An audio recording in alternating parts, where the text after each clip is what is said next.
Ayan po mga katore. Tuturuan po tayo ni Sir Godwin kung paano po magbato sa puno ng ibabaw, nakaibabaw po. Ayan po. Panoorin niyo po mga katore. Titignan po natin. Ganyan daw po ang pagbato ng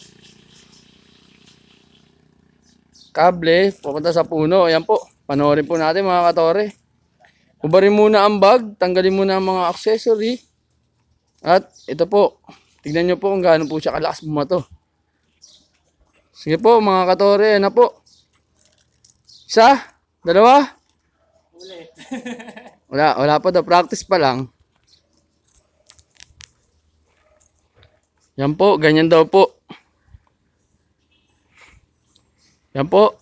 Kung paano po? Yan po. Gaganyan-ganyanin muna yung kable bago ba to mga 1 oras. Yan po, puro buwelo po muna po ang gagawin. Ito na po. Isa, dalawa.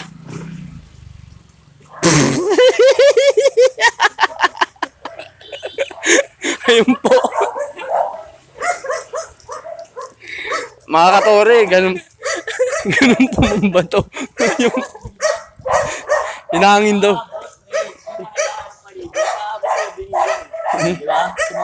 Pag ganyan, no? Abot daw, abot. Yan po, ulitin po namin. Yan po.